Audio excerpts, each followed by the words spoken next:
¿Qué tal? Muy buenas a todos. En esta oportunidad pasaremos a culminar a modo de cierre las dos escuelas de pensamiento más importantes a lo largo de la historia económica.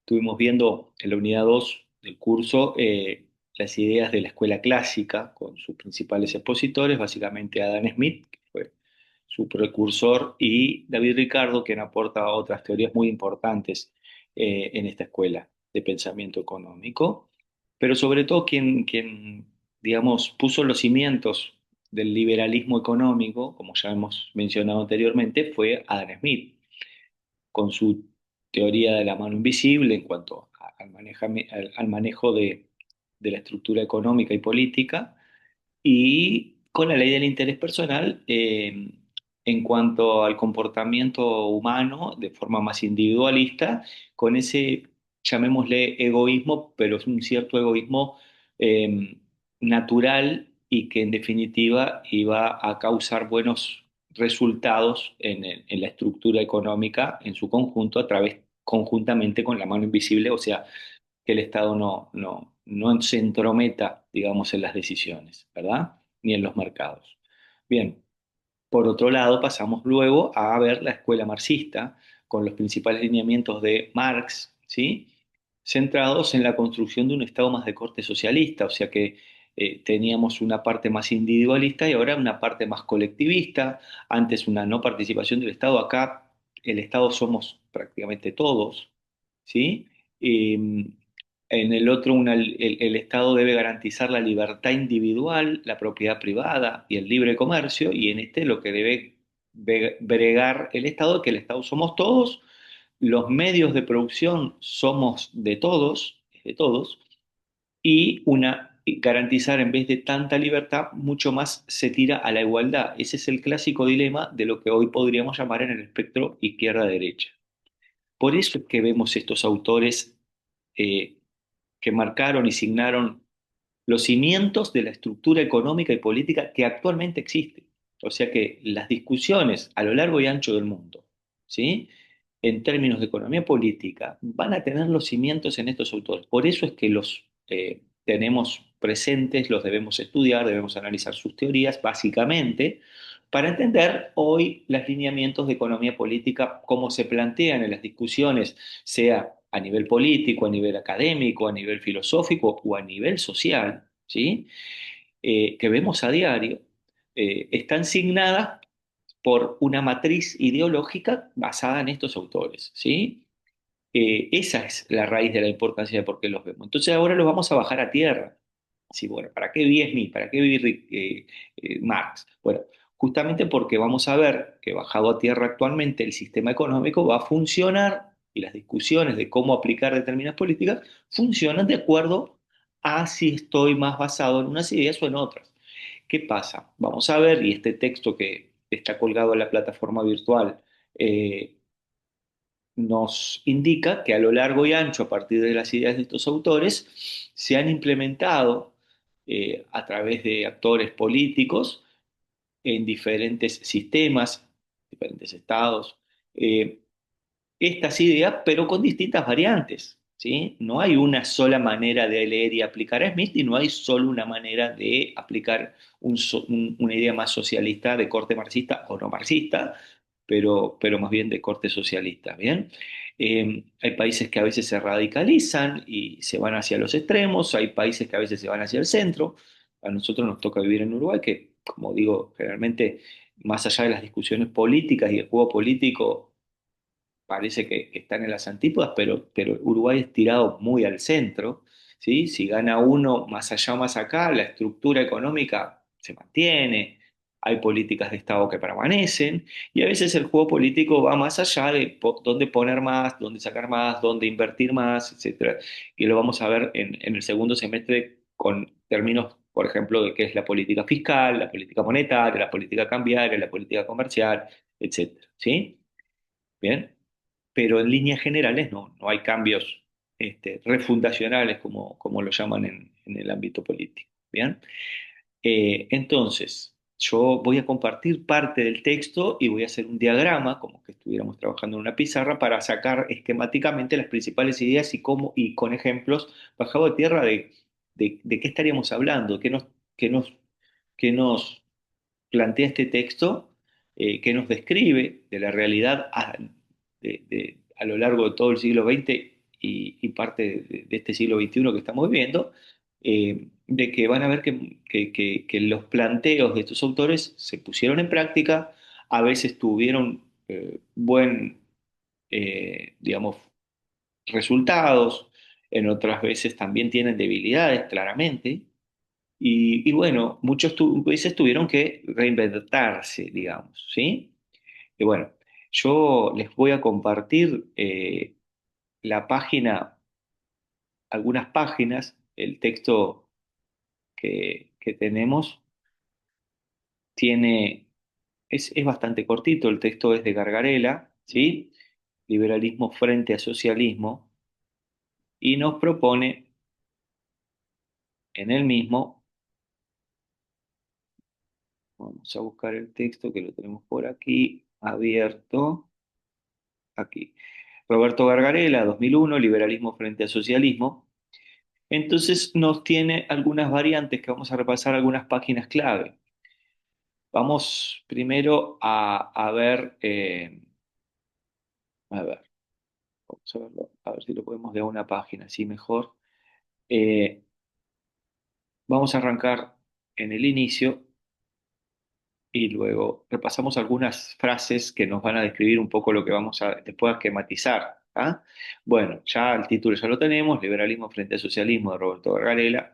Entonces el autor ya comienza diciendo un planteo de este siglo ya XXI, acá está comenzando el siglo XXI cuando el autor escribe, poco ha cambiado, pero claramente marca algunos hechos que marcaron de cómo esa lucha que se dio mucho durante la Guerra Fría, el mundo estaba dividido en dos, había un bloque más de corte socialista, bajo el paraguas de la principal potencia en ese esquema que era la Unión Soviética, y teníamos otro eje más de corte capitalista, defendiendo el capitalismo, que obviamente tiene un corte en términos de economía política, de pensamiento más liberal, ¿sí?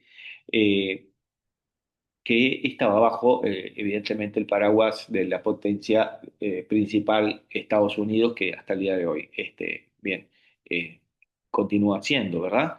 Bueno, entonces el autor dice, comienza diciendo, en esa batalla que se dio, la batalla, hoy está de moda, en boga el término batalla cultural, porque obviamente que la cultura también influye en eso, este, y cuando a veces no podés, digamos, tener buenos resultados en lo económico, a veces los buscas por otros frentes, como puede ser el cultural, o a veces justamente para acaparar más en términos políticos, económicos y sociales, también te sirve el término cultural. Acá no vamos a hablar de términos valóricos ni culturales, porque van a ver que hay, a veces puede ser liberal en lo económico, como vamos a ver ahora, pero en lo valórico puede ser conservador.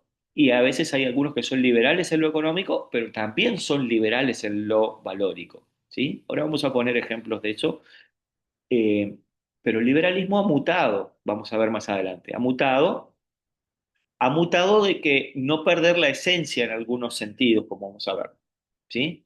Pero atendió algunas debilidades que tiene un liberalismo muy ortodoxo, por así decirlo, ¿verdad? Un liberalismo que el autor lo llama conservador, porque no pierde esa matriz de un Estado juez y gendarme, funciones básicas, una economía de mercado pura y dura, eh, ¿verdad?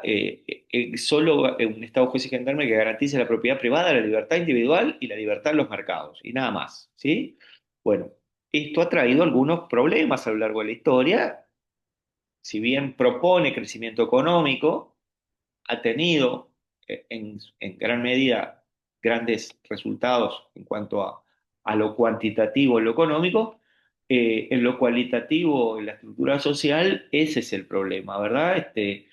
Porque justamente causa como la principal crítica a ese liberalismo tan acérrimo, tan ortodoxo, es la generación de desigualdades, ¿verdad? O sea, de que aquellos que parten de una base más arriba, tienen mucho más posibilidades de crecimiento que aquellos que parten desde abajo. O sea que van a crecer, sí, pero los de arriba van a crecer mucho más y los de abajo apenas van a crecer, si es que crecen. Entonces esa brecha entre los que más tienen y los que menos tienen en cuanto a recursos se amplía. O sea que la principal crítica que ha tenido ese liberalismo tan acérrimo desde otros frentes ha sido justamente que genera, causa o profundiza esas desigualdades sociales, ¿sí? También tiene otras críticas que podemos enumerar, ¿sí? Pero esa es la principal crítica de manera más estructural, digamos, ¿sí? Bien, pero bueno, más allá de eso y que el liberalismo se ha reinventado, el socialismo también ha tenido que reinventarse. ¿Por qué? Porque ese socialismo tan extremo de un Estado controlador de todos, una sociedad, ese socialismo de carácter un tanto utópico, si se quiere, para muchos hoy día socialistas también así lo llaman, de esa llegada a ese comunismo, o sea, una sociedad sin clases, todos los medios de producción son de todos, ¿sí? Todos somos el Estado, un Estado colectivista, ¿sí? Donde todos somos iguales, una igualdad general, vamos a tener la misma generación de recursos para satisfacer con los mismos medios esas necesidades, etcétera. Bueno, regulador de todo el Estado en ese sentido. Bueno, eso también ha quedado un poco ya olvidado, ya esas ideas tan utópicas se han quedado un poco olvidadas, porque bueno, puestas en práctica como que tampoco han dado resultados a lo que más se critica. ¿Cuál es la principal crítica a eso tan abrupto para este otro costado, digamos, en un eje izquierda-derecha, extrema izquierda? Eh, Se basa básicamente, bueno, en la generación de un progreso en lo económico. Hay un progreso muchas veces en lo social, como que, digamos, todos somos iguales y todos accedemos a lo mismo. O sea, no hay esas diferencias de desigualdad que se proponen en el otro lado y que se las critica. Sí, pero bueno, pero no promueve justamente el desarrollo individual, el desarrollo de crecimiento empresarial, ¿sí?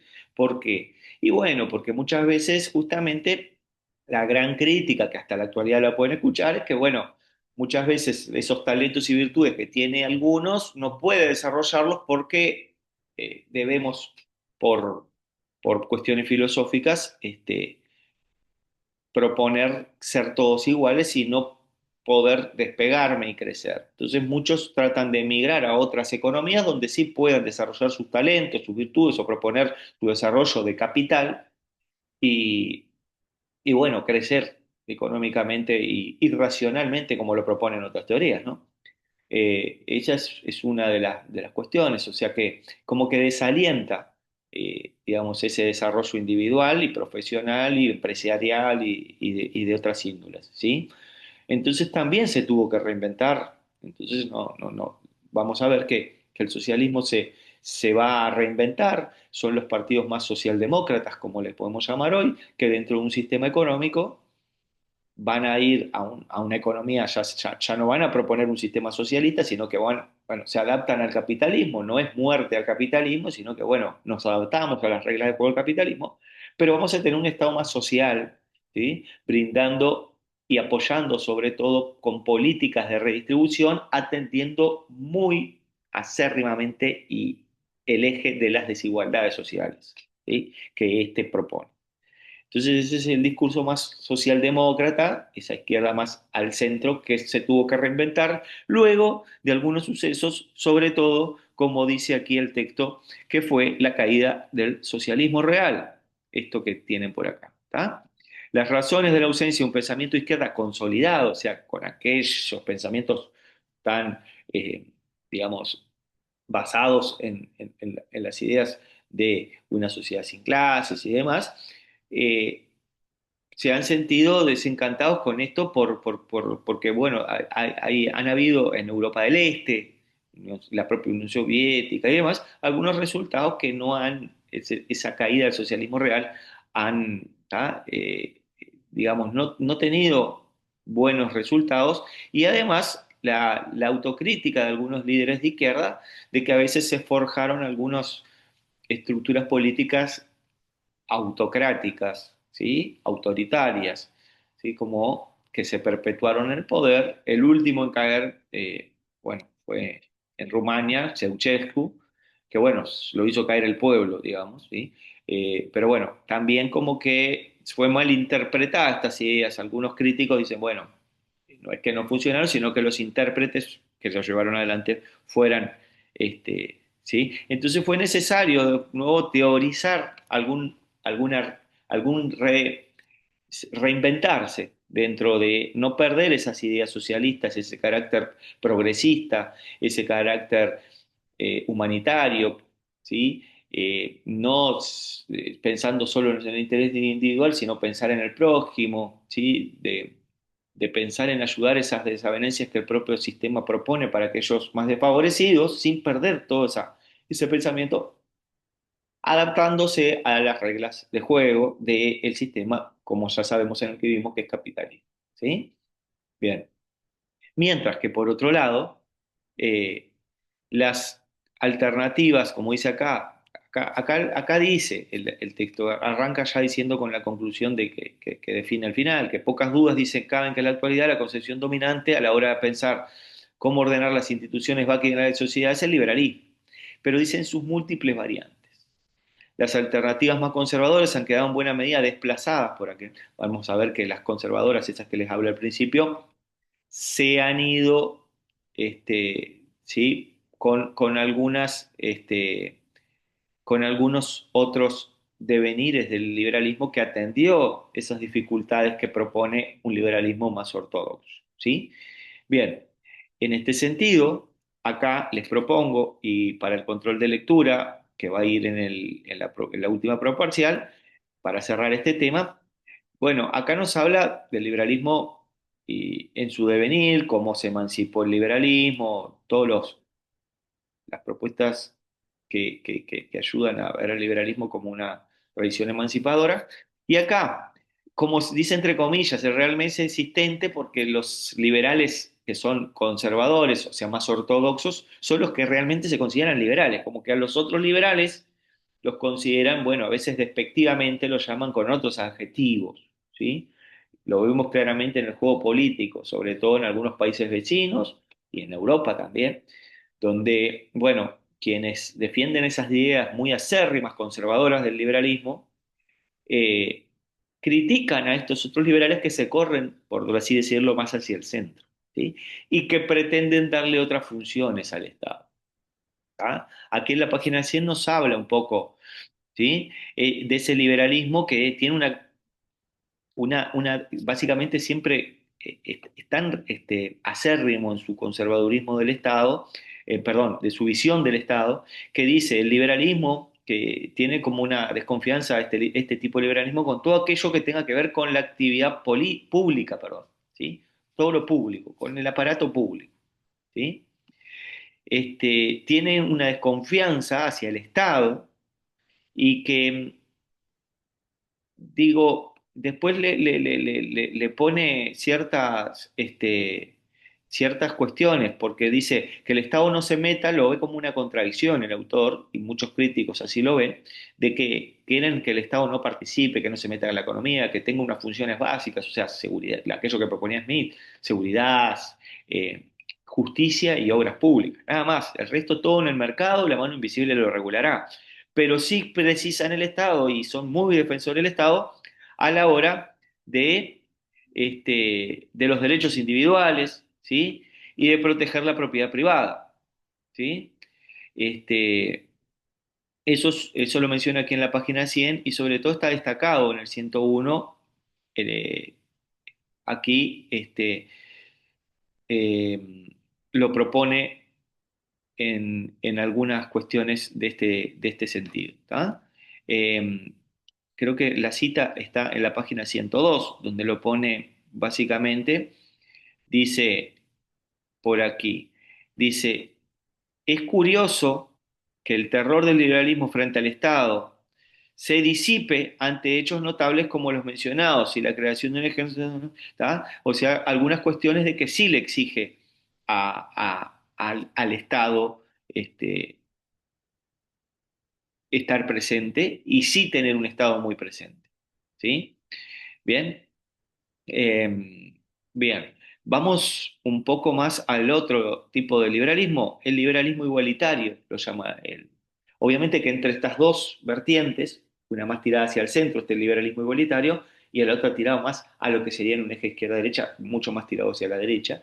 Hoy hay algunas otras vertientes, están los liberales libertarios, como habrán escuchado, que justamente tienen esa visión muy ortodoxa este, en términos de la participación del Estado y son muy favorables al libre mercado, ¿tá? Que van a estar dentro de un sistema, van a proponer un sistema económico justamente con esas características, que lo vamos a ver en el cierre del curso, que particularmente vamos a ver cómo funciona el sistema, entonces vamos a ver, bueno, los liberales, que son más ortodoxos, proponen este tipo de sistema económico, ¿sí? Pero eso lo vamos a ver cuando cerremos la unidad 5, que es la última, y ya cerramos el semestre.